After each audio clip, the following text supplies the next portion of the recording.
Saint Mary's girls high school and college কর্তৃক আয়োজিত online ক্লাসের পক্ষ থেকে সুপ্রিয় শিক্ষার্থীবৃন্দ, তোমাদের সকলকে জানাচ্ছি শুভেচ্ছা ও স্বাগতম।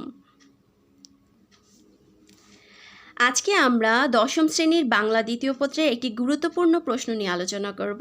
সেটা হচ্ছে উপসর্গ। তোমরা জানো যে আমাদের বাংলা উপসর্গটা কিন্তু তৎসম বাংলা উপসর্গ, তারপর হচ্ছে বিদেশি উপসর্গ, বিভিন্ন উপসর্গর অংশ নিয়ে, অব্যয়সূচক শব্দাংশ নিয়ে উপসর্গগুলো তৈরি হয়েছে। তো সেই ক্ষেত্রে সবগুলো উপসর্গ কিন্তু মনে রাখা খুবই কষ্টকর হয়ে যায়। তো সেই ক্ষেত্রে আমরা যদি একটু ভিন্ন আঙ্গিকে গল্পের মাধ্যমে উপসর্গগুলো শিখি, তাহলে কিন্তু খুব সহজেই আমাদের প্রশ্নে উত্তর দিয়ে আসতে পারবো। আর উপসর্গ থেকে কিন্তু আমাদের প্রতি বছরই প্রশ্ন আসে, তাই সেই ক্ষেত্রে শেষ সময়ের ঝালাইটুকু, কারণ আমরা কিন্তু তোমাদের কিন্তু পরীক্ষা সামনে, এসএসসি পরীক্ষা, তাই আমাদের সিলেবাসও পুরোপুরি কমপ্লিট হয়ে গেছে। তাই শেষ সময়ের ঝালাই হিসেবে আমরা আমাদের সব পড়াগুলোকে একটু একটা রিভাইজ দিয়ে যাব। আর সেটা হচ্ছে তোমাদের খুবই খেয়াল রাখতে হবে, বিভিন্ন অবজেক্টিভ প্রশ্নের যদি উপসর্গগুলো আসে, তাহলে আমরা কিভাবে গল্পের মাধ্যমে উপসর্গগুলো শিখব, সেটা নিয়ে আজকের আমাদের ক্লাসটাকে সাজানো হয়েছে। তো চলো আজকে শুরু করা যাক আমাদের উপসর্গ নিয়ে। তোমরা জানো যে বাংলা ভাষায় এমন কতগুলো অব্যয়সূচক শব্দাংশ রয়েছে। আচ্ছা, অব্যয়সূচক শব্দাংশ বলতে আমরা কি বুঝি? যেই শব্দগুলোর কোনো পরিবর্তন করা যায় না। তো এমন কতগুলো অব্যয়সূচক শব্দাংশ রয়েছে যা স্বাধীন পদ হিসেবে বাক্য ব্যবহার হতে পারে না। সেগুলো স্বাধীন হিসেবে ব্যবহারও হতে পারে না, আবার এগুলো যখন অন্য কোনো শব্দের আগে বসে কোনো একটা নতুন অর্থবোধক শব্দ তৈরি করে, তখন তাকে আমরা উপসর্গ হিসেবে চিনি। যেমন হাড় একটা কি স্বাধীন অব্যয়সূচক একটা শব্দাংশ। এর আগে যদি আমরা আ যুক্ত করি, তাহলে হয়ে যাবে আহার, যেটার অর্থ হয়ে যায় একটা ভিন্ন অর্থ এসে দাঁড়ায়, যার অর্থ হচ্ছে খাওয়া। যদি আমরা হাড়ের সাথে প্রযুক্ত করি, প্র কিন্তু একটি উপসর্গ, প্রযুক্ত করলে দেখা যাচ্ছে কি প্রহার, অর্থাৎ কাউকে মারা বা আঘাত করা অর্থে ব্যবহার করা হয়ে থাকে প্রহার। যদি এই হাড়ের সাথে আমরা বি যুক্ত করি, তাহলে হয়ে যাবে বিহার, যার অর্থ হয়ে যায় ভ্রমণ করা। ঠিক তেমনিভাবে আমরা যদি হাড়ের সাথে সমযুক্ত করি, তাহলে কিন্তু হয়ে যাবে সংহার, যার অর্থ হয়ে যায় বিনাশ ইত্যাদি অর্থে ব্যবহার করা হয়। অর্থাৎ এই সকল অব্যয়সূচক শব্দাংশ যখন কোনো শব্দের আগে বসে নতুন একটা অর্থবোধক শব্দ তৈরি করে, তখনই তাকে কিন্তু উপসর্গ বলা হয়ে থাকে। এটা আমরা সবাই জানি, এবং অবশ্যই বই থেকে তোমরা এটার সংজ্ঞাটা দেখে নেবে। আচ্ছা, তারপরে দেখো, আমরা বাংলা ভাষায় কিন্তু 3 প্রকারের উপসর্গ পেয়ে থাকি। একটা হচ্ছে বাংলা উপসর্গ, তৎসম উপসর্গ, আরেকটি হচ্ছে বিদেশি উপসর্গ। আচ্ছা, এখানে একটা খুব সুন্দর একটা টেকনিক আছে, কারণ বেশিরভাগ প্রশ্নে কিন্তু আসে যে বাংলা উপসর্গ কয়টি, আর আবার প্রশ্নে আসে যে তৎসম উপসর্গ কয়টি। তো এই ক্ষেত্রে আমাদের বেশিরভাগ শিক্ষার্থীরা কি একটা সমস্যায় পড়ে যায় যে 20টি হবে না 21টি হবে, কারণ অবজেক্টিভ প্রশ্নে কিন্তু একটা 20ও থাকে, 21ও থাকে, 19 থাকে। তো সেই ক্ষেত্রে কোনটি হবে সেটার মধ্যে একটা দ্বিধাদ্বন্দ্বে পড়ে যায়, যার কারণে তোমাদের প্রশ্নেটা কাটা যায়। তো সেই ক্ষেত্রে যদি আমরা একটা সহজ টেকনিক মনে রাখি, তাহলে কিন্তু খুব সহজেই আর কখনোই তোমরা ভুলবে না যে উপসর্গ কয়টি, 20টি না 21টি। তা একটা জিনিস দেখো, আমাদের বাংলা উপসর্গের ক্ষেত্রে আছে 21টি। আমরা জানি আমাদের ভাষা আন্দোলনের যেই ডেটটি, সেটা হচ্ছে কি 21শে ফেব্রুয়ারি আমাদের ভাষা দিবস। তো সেক্ষেত্রে যদি আমরা মনে রাখি যে 21শে ফেব্রুয়ারির সাথে যদি আমরা সম্পর্ক করে একটা হলো মনে রাখার চেষ্টা করি যে বাংলা উপসর্গ কয়টি, 21টি, কারণ আমাদের 21শে ফেব্রুয়ারির সাথে মনে রাখতে পারি। তো সেই ক্ষেত্রে আর কখনোই তোমাদের ভুল হবে না যে বাংলা উপসর্গ বা তৎসম উপসর্গ কয়টি। অবশ্যই 21শে ফেব্রুয়ারির সাথে মনে রেখে আমাদের ভাষা দিবস 21শে ফেব্রুয়ারি। তো সেই ক্ষেত্রে বাংলা উপসর্গ কয়টি, 21টি, তৎসম উপসর্গ 20টি। তো এইটা কিন্তু পরীক্ষায় সবসময়ই প্রশ্ন আসে, এটা নিয়ে অনেক সময় অনেক শিক্ষার্থীরা ভুল করবে। তাই অবশ্যই আর কখনো যেন ভুল না হয় যে বাংলা উপসর্গ কয়টি, অবশ্যই 21টি, এবং তৎসম উপসর্গ কয়টি, 20টি। এছাড়াও বিদেশি উপসর্গ বিভিন্ন ধরনের রয়েছে, আমরা আজকে সেগুলো নিয়ে আলোচনা করব। তো আজকে আমরা মূলত বাংলা উপসর্গটাকে নিয়ে আলোচনা করব, পরের ক্লাসে আমরা তৎসম এবং তারপরে বিদেশি উপসর্গ নিয়ে আলোচনা করব। কেননা উপসর্গর চ্যাপ্টারটা কিন্তু খুবই বড়, এবং যদি তোমরা এসএসসিতে খুব ভালোভাবে উপসর্গটাকে আয়ত্ত করো, আমাদের কিন্তু উপসর্গ প্রতি ধাপে ধাপে আসবে। এই যে এসএসসি থেকে শুরু করে এইচএসসিতে আমাদের আসবে, পরবর্তীতে বিভিন্ন ভর্তি পরীক্ষায় বলো, তারপর যখন তোমরা চাকরির ক্ষেত্রে যাবে, সব ক্ষেত্রেই তোমাদের উপসর্গটাকে আয়ত্ত করতে হবে। তাই আমি সবসময় বলি যে আমাদের বেসমেন্টটা, আমাদের ভিত্তিটা যদি খুবই মজবুত হয়, তাহলে কিন্তু আমরা পরবর্তী ক্ষেত্রে সবসময় আমাদের কি হবে, মনে থাকবে এবং কোনো ভুল হবে না। তো সেই ক্ষেত্রে আমরা যদি এই নবম দশমের বাংলা গ্রামারটাকে খুব ভালোভাবে আয়ত্ত করে ফেলি, তাহলে কিন্তু পরবর্তীতে আমাদের জীবনে যত ধাপেই যায় না কেন আমাদের খুবই মনে থাকবে। কারণ আমাদের ব্রেইনটা কিন্তু এখন খুবই শার্প। আমরা ছোটোবেলা থেকে যা কিছু শিখে আসছি, দেখো আস্তে আস্তে কিন্তু আমাদের দেখা যাচ্ছে যে সব কিছুই মনে থাকে। ছোটোবেলায় যা কিছু পড়ছি মনে থাকছে, কিন্তু আস্তে আস্তে যখন বড় হচ্ছে, আস্তে আস্তে কিন্তু আমাদের মেমোরিটার যে ধারণ ক্ষমতা, এটা কিন্তু আস্তে আস্তে ওইরকমভাবে মনে আসছে না। তো যখন পরবর্তী ধাপে তোমরা যাবে, তখন কিন্তু আরও মনে থাকবে না। তো সেক্ষেত্রে আমরা যদি এই আমাদের ভিত্তিটাকে খুব ভালোভাবে নরবরম করে না করে একদম মজবুত করে তৈরি করি, তাহলে কিন্তু পরবর্তীতে আমরা কখনোই আটকাবো না। তো সেক্ষেত্রে খুবই খেয়াল রাখতে হবে। তো আজকে হলো আমরা বাংলা উপসর্গটাকে নিয়ে আলোচনা করব। চলো আমরা আলোচনা করি। আচ্ছা চলো, আমরা জানি আমাদের বাংলা উপসর্গ হচ্ছে 21টি। আচ্ছা দেখো, আমাদের প্রথমেই আমরা বলি যে একজন সুহাসকে কি অঘারাম চিঠি দিল। তো অঘারাম চিঠি দিয়ে কি লিখলো দেখো, চলো দেখা যাক। প্রিয় সুহাস আদর নিবি, মানে সুহাসকে অঘারাম, এই যে ইতি অঘারাম চিঠি লিখছে। কি লিখেছে যে প্রিয় সুহাস আদর নিবি, তুই আমাদের অজপাড়া গায়ের আশা ভরসা। কে? ওই সুহাস কে? তুই আমাদের অজপাড়া গায়ের আশা ভরসা। রাম ছাগলের অনাচার কুকথা আর চোখে তাকানোকে পাত্তা দিবি না। সুহাসকে বলা হচ্ছে যে রাম ছাগলের অনাচার কুকথা আর চোখে তাকানোকে পাত্তা দিবি না। তোর জন্য আবডালের 49টি পাতিলেবু ও কদবেল পাঠালাম। অচেনা জায়গায় মন আনচান করলে, এখানে দেখো জায়গার সাথে মনটা রিলেটেড হয়ে গেছে, হবে যে অচেনা জায়গায় মন আলাদা, মনটা আলাদা হবে, মন আনচান করলে খেয়ে নিবি। ইতি অঘারাম। আচ্ছা দেখো, আমি একটা আন্ডারলাইন করে দিয়েছি, এগুলোই কিন্তু আমাদের উপসর্গ। এই চিঠিটা একটু ভালো করে তোমরা পড়বে, পড়ার সাথে সাথে দেখবে কি সবসময় মনে থাকবে যে প্রিয় সুহাসকে চিঠি লিখেছিল অঘারাম, যে সুহাসকে আদর নিতে, তুই আমাদের অজপাড়া গায়ের একমাত্র আশা ভরসা।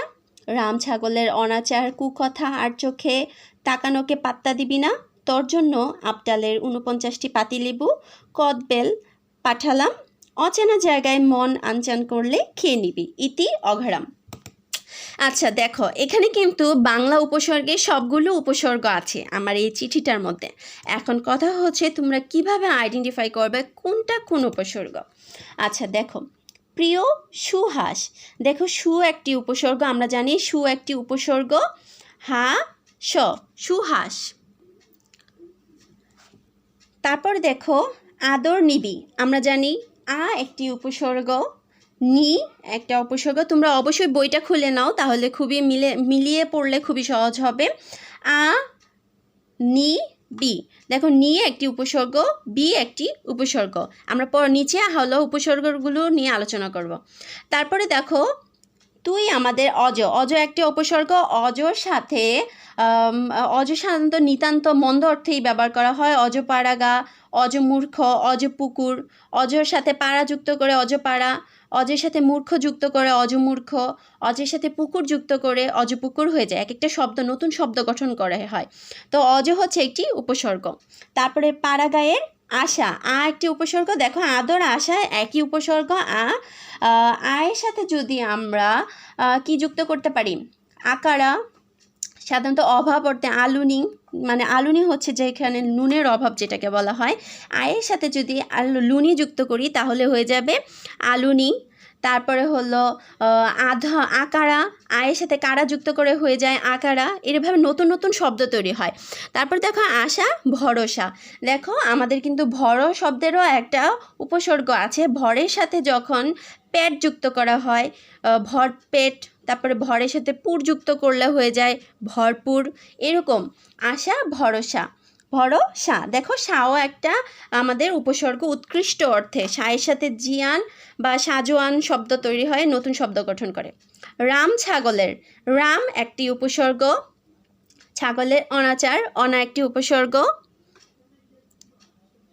তারপর হচ্ছে কুকথা, কু একটি উপসর্গ, কুৎসিত অর্থে ব্যবহার করা হয়ে থাকে। কুনজর, কুসঙ্গ, অভ্যাস হিসেবে কু। তারপরে হচ্ছে আর চোখে, আরও একটি আমাদের বাংলা উপসর্গ, আর চোখে। যদি পরীক্ষায় আসে আর কি উপসর্গ, তাহলে অবশ্যই তোমাদের মনে রাখতে হবে আর চোখে তাকানোকে পাত্তা দিবি না, সেই লাইনটা মনে রাখবা, তাহলেই উপসর্গের উত্তরটা পেয়ে যাবে। তারপরে পাত্তা দিবি না, তোর জন্য আবডালের, দেখো আবের নিচে একটা এখানে আন্ডারলাইন করা হয়েছে আবডালে। আবও একটি উপসর্গ, অস্পষ্টতা অর্থে ব্যবহার করা হয়। আবছায়া, আবের সাথে ছায়া যুক্ত হয়ে আবছায়া, আবের সাথে ডাল যুক্ত হয়ে আবডাল। এভাবে বিভিন্ন আবডাল, আবছায়া উপসর্গগুলো। তারপরে দেখো উনো একটি উপসর্গ, বাংলা উপসর্গ। তারপরে হচ্ছে পাতি উপসর্গ রয়েছে আমাদের ক্ষুদ্র অর্থে, পাতিহাঁস, পাতিশিয়াল, পাতিলেবু। তারপরে কদবেল, কদ হচ্ছে একটা হলো, এখানে কদটা হলো ব্যবহার করা হয়েছে মূলত নিন্দিত অর্থে, অর্থাৎ কদবেল, কদর্য, কদাকার, মানে কোনো একটা নিন্দিত অর্থে এই কদ শব্দটা ব্যবহার করা হয়েছে। তারপর দেখো অচেনা জায়গায় মন আনচান করলে, অতে উপসর্গ, প্রথমেই উপসর্গের লাইনে আছে নিন্দিত অর্থে ব্যবহার করা হয়। অকেজ, অচেনা, অপায়া। তারপরে অভাব অর্থে ব্যবহার করা হয় অচিন, অজানা ইত্যাদি। তারপরে হলো আনচান, আন একটি উপসর্গ, আমাদের বাংলা উপসর্গ। আনচান, আন না অর্থে ব্যবহার করা হয় আন করা। তারপর আনের সাথে যদি চান যুক্ত হয়, আন মনা যুক্ত হলে আনের সাথে মনা যুক্ত হয়ে আনমনা ইত্যাদি শব্দ গঠি করা। ইতি অঘারাম, অঘাও একটি উপসর্গ।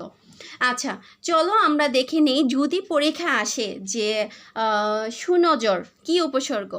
সুনজর, হা, সু, হা, যদি হলো সু দিয়ে শব্দ আসে, তারপরে হাবাতে হা ঘরে, তাহলে অবশ্যই এই গল্পটা যখন মনে আসবে যে যদি আসে অজপাড়া কোন উপসর্গ, তাহলে ওই লাইনটা মনে রাখবে যে সুহাস কি ছিল, অজপাড়া গায়ের একটা ছেলে ছিল। তো অজপাড়া যদি আসে যে পাতিহাঁস, পাতিলেবু কোন ধরনের উপসর্গ, সেই লাইনটাকে মনে রাখবা যে পাতিলেবু দেওয়া হয়েছিল। যদি আসে যে কদবেল বা কদাকার কোন উপসর্গ, বাংলা উপসর্গ, তৎসম উপসর্গ না বিদেশি উপসর্গ, কদাকার কোন উপসর্গ, তাহলে সেই কদবেলের কথা মনে রাখতে হবে যে কদবেল থেকে কদ এসেছে, কদাকার নিন্দিত অর্থে সেই উপসর্গগুলি। একটু খুব সহজে এই গল্পটার মতন করে চিঠিটা মনে রাখলে কিন্তু উপসর্গগুলোকে আয়ত্ত করতে পারবে। তো একটু শেষ সময়ের জন্য একটু ঝালাই দিতে হবে, কারণ সামনে এসএসসি পরীক্ষা, খুব ভালোভাবে পড়তে হবে। তো দেখো আমরা চলো উপসর্গগুলোকে খুঁজে নেই কি আছে আমাদের উপসর্গগুলোর মধ্যে। আচ্ছা সুহাসের আমরা প্রথম উপসর্গটা পেয়েছিলাম সু দিয়ে এসেছে আমাদের বাংলা উপসর্গ কি সুনজর, সুখবর, সুদিন। সুনজর, সুখবর, সুদিন। সাধারণত উত্তম অর্থে ব্যবহার করা হয়েছে। যদি সুখবর, সুদিন কি অর্থে, উত্তম অর্থে ব্যবহার করা হয়েছে। তারপরে আসি হা, হাস, হাবাতে হা ঘরে। পরীক্ষায় যদি আসে হা ঘরে কোন উপসর্গ, তাহলে অবশ্যই উত্তর হবে বাংলা উপসর্গ। হা ভাতে হা ঘরে, যেমন হা ভাতে হা ঘরে মানে অভাব অর্থে ব্যবহার করা হয়েছে। তারপরে হচ্ছে সঙ্গ অর্থে, যেমন স্বরাজ, সরব সঙ্গ অর্থে ব্যবহার করা হয়েছে। তারপরে আশ যুক্ত হয়েছে, দেখো আদর নিবিড় আকারা, আকাঠা, আগাছা। আকারা, আগাছা, আগাঠা যদি প্রশ্ন আসে কোন ধরনের উপসর্গ, অবশ্যই উত্তর হবে বাংলা উপসর্গ। নিখুঁত, নিখোঁজ, নিলাজ। নিখুঁত, নিখোঁজ, নিলাজ। বিফল, বিপদ, বি অর্থে ব্যবহার করা হয়েছে। বি, দেখো আমরা হলো গল্পে পড়েছিলাম যে বি, তারপরে হচ্ছে দেখো বিফই, বিফল, বিপদ কি অর্থে ব্যবহার করা হয়েছে? সাধারণত নিন্দে অর্থে বা নাই অর্থে ব্যবহার করা হয়েছে। তারপরে অজ, অজ একটি উপসর্গ, অজের সাথে পাড়া বা মূর্খ যুক্ত হয়ে যায় অজপাড়া, অজমূর্খ, অজপাড়া, অজমূর্খ আসলে তোমরা অবশ্যই উত্তর দিবে কি বাংলা উপসর্গ। ভর একটা উপসর্গ, দেখো আমরা পেয়েছিলাম ভরসা। ভরসা কি অর্থে ব্যবহার করা হয়েছে? ভরের সাথে যদি দুপুর যুক্ত করা হয় তাহলে হয়ে যায় ভর দুপুর, মানে পূর্ণতা। ভর দুপুর, ভর সন্ধে, ভরপুর, ভরপেট, মানে পূর্ণতা অর্থে ব্যবহার করা হয়েছে ভর। তারপরে সাজিরা, ভরসা যেখানে পেয়েছিলাম আমরা সাজিরা, সাজোয়ান কি এক ধরনের উপসর্গ। তারপর রাম, রাম একটা উপসর্গ, তার সাথে যখন হলো রাম আগে যুক্ত হয়ে রাম ছাগল, ছাগলের আগে যুক্ত হয়ে গেছে রাম ছাগল, রামদা, মানে উৎকৃষ্ট বা বড় অর্থে রাম ছাগল বা রামদা ব্যবহার করা হয়েছে। তারপর আমরা আরেকটি উপসর্গ পেয়েছিলাম অনা।